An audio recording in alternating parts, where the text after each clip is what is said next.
சண்முகம், மனசுக்கு ரொம்ப கஷ்டமா இருக்குப்பா. உன் வீட்டுக்கு நாங்க வந்த நேரத்துல இப்படி ஒரு துயரமான சம்பவம் நடந்து போச்சே. இத நினைச்சா தாங்கிக்கவே முடியலப்பா. சுந்தரம், நீ என்ன பண்ணுவ? எல்லாம் என் வீட்டுக்குள்ள மருமகன்ற பேர்ல வந்து உக்காந்துருக்காளே ஒரு ராட்சசி, அவ பண்ணத்தான். இத்தனை மாடுங்களையும் கொன்னுட்டு அவ போய் ஆபீஸ்ல உட்காந்துட்டு இருப்பாளா? விடமாட்டேன் சுந்தரம்.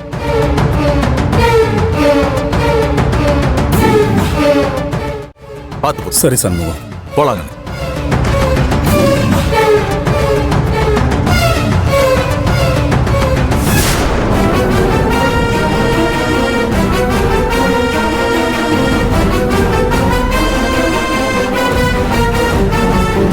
போலாம். சரிம்மா.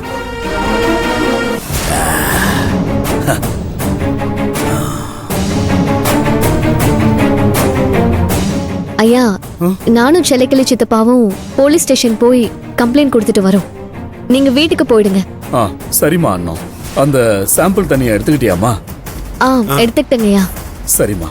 இந்த கொடூரமான பாவ காரியத்தை யார் பண்ணிருந்தாலும் சரி, அவங்கள நாம சும்மா விடக்கூடாதுமா. கண்டிப்பாங்கய்யா. அந்த கொலகார பாவிய நான் விட்டாலும் என் மாமா விட்டாலும் அந்த தெய்வம் தண்டிக்காம விடாது. பார்த்து போயிட்டு வாமா. சரிங்கய்யா, வாங்க சித்தப்பா. சரி.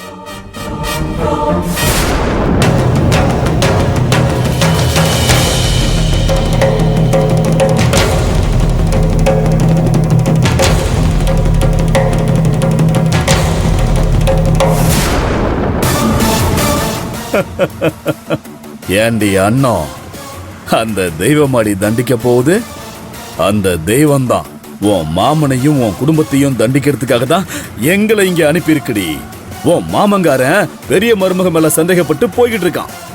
அங்க ஆபீஸ்ல மாமனுக்கும் மருமகளுக்கும் சண்டை களகட்ட போகுது. இன்னையில இருந்து ஒவ்வொரு நாளும் உன் குடும்பத்துல இருக்கிற ஒவ்வொருத்தரும் இதே மாதிரி நிம்மதி இல்லாம திக்குக்கு ஒருத்தரா தசிக்கு ஒருத்தரா அலைய போறீங்க. ஏய், இந்த மாடெல்லாம் வெறும் ஆரம்பம் தான். உங்க காடு கழனின்னு எல்லாத்தையும் எப்படி நாங்க அழிச்சு காட்டுறோம்னு மட்டும் பாரு.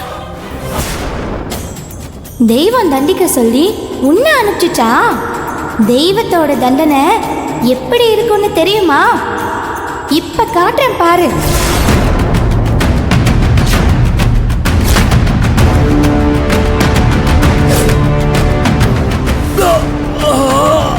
அம்மா, ஐயோ.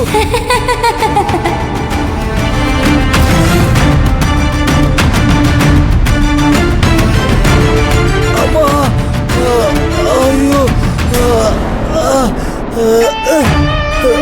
ஐயோ.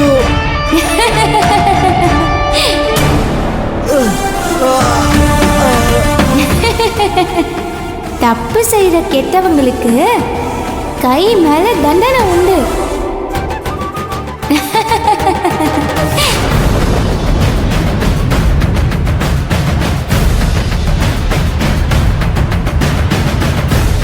யோ, சரியா? முதல்ல நீங்க போய் பாருங்க. சந்தேகப்படுற மாதிரி நடமாட்டம் இருந்தா எனக்கு இன்ஃபர்மேஷன் கொடுங்க. அப்புறமா நான் கிளம்பி வரேன். வணக்கம் சார். வணக்கம். வணக்கம். உட்காருங்க. உட்காருமா. அண்ணா சொல்லுமா. சார், எங்க பண்ணையில இருக்கிற மாடுங்களுக்கு குடிக்கிற தண்ணியில விஷத்தை கலந்து கொடுத்துட்டாங்க சார். இது வரைக்கும் கிட்டத்தட்ட 5-6 மாடுங்க செத்து போயிடுச்சு சார். என்னது? மாட்டை விஷம் வச்சு கொண்டுட்டாங்களா? ஆமா சார். சார், நீங்க தான் அந்த கொலகார பாவி யாருன்னு கண்டுபிடிச்சு தகுந்த தண்டனை வாங்கி தரணும் சார் உங்களுக்கு. சார், இதுதான் மாடுங்க குடிச்சு இறந்து போன விஷ கலந்த தண்ணி சார்.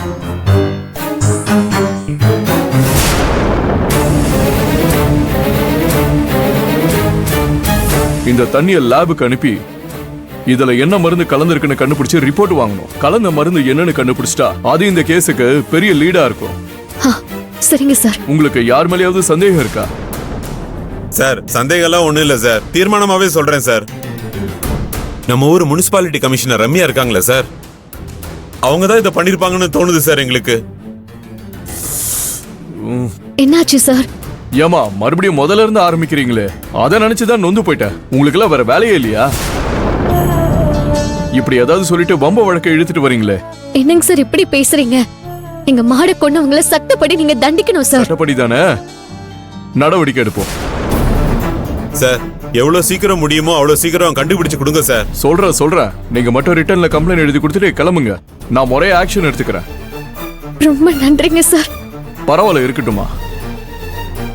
யோ சார். அவங்களுக்கு பேப்பரும் பேனாவும் கொடு. சரிங்க சார். கம்ப்ளைண்ட் எழுதி கொடுக்கட்டும். எழுதி கொடுமா. இந்தாங்க.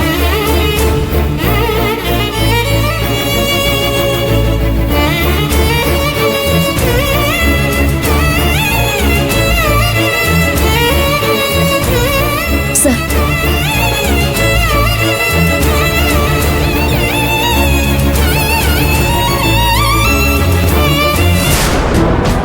கம்ப்ளைண்ட் எழுதி கொடுத்துட்டீங்களா? இதுக்கப்புறம் இந்த கேஸ்ல எப்படி சட்டப்படி நடவடிக்கை எடுக்கணும்னு எனக்கு தெரியும். ரொம்ப நன்றிங்க சார். சீக்கிரமா நடவடிக்கை எடுத்தீங்கன்னா ரொம்ப நல்லா இருக்கும். எடுத்துறேன். வர எதுக்கு நான் இங்க இருக்கேன்? போயிட்டு வாங்க. ரொம்ப வரோம் சார். நன்றிங்க ஆ. ஐயா.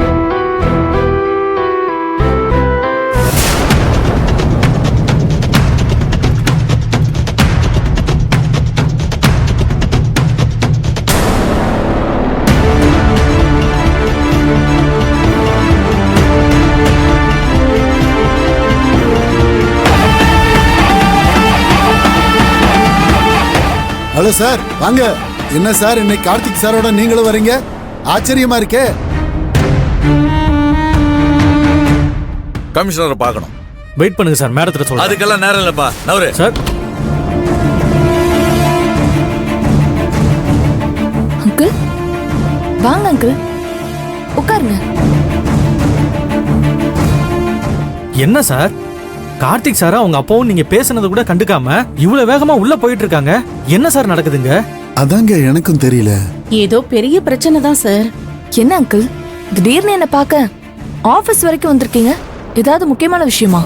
ஆமா, நினைச்சதை சாதிச்சிட்டு சந்தோஷமா இருக்கும் போது உன் மூஞ்சி எப்படி இருக்குன்னு பாத்துட்டு போலான்னு வந்தேன். என்ன சொல்றீங்க அங்கிள்? எனக்கு ஒன்றும் புரியலையே. தெரியாத மாதிரி சும்மா நடிக்காத. அப்பா இப்ப இங்க எதுக்காக வந்திருக்காரு? இப்போ உங்ககிட்ட அவர் என்ன சொல்றாருன்னு எல்லாமே உனக்கு நல்லாவே தெரியும். போதும், நிறுத்துறீங்களா? நீங்க இந்த ஆபீஸோட பில் கலெக்டர், நான் கமிஷனர். ரூல்ஸ் படி பார்த்தா நீங்க என்கிட்ட பெர்மிஷன் வாங்கிட்டு தான் என் ரூம்குள்ளேயே வந்திருக்கணும். நீங்க பாட்டுக்கு உள்ள வந்துட்டு என்னென்னமோ பேசிட்டு இருக்கீங்க. நீங்க பேசாம இருங்க. ஏய் கண்ணே, அமைதியா இரு. நான் பேசிக்கிறேன். நினைச்சதை சாதிச்சிட்டேல்ல, இப்ப சந்தோஷமா? நானு, என் பையன், என் மருமக எல்லாரும் அழுது புலம்பணும், கதறி துடிக்கணும். எங்களை கஷ்டப்படுத்தி உன்னோட பழி வாங்குற வெறிய தீர்த்துக்கணும். அதானே உன் நோக்கம்? இப்ப நானு, என் பையன், என் மருமக எல்லாரும் உயிர் போற அளவுக்கு அழுதுட்டோம். சந்தோஷமா? போதுமா?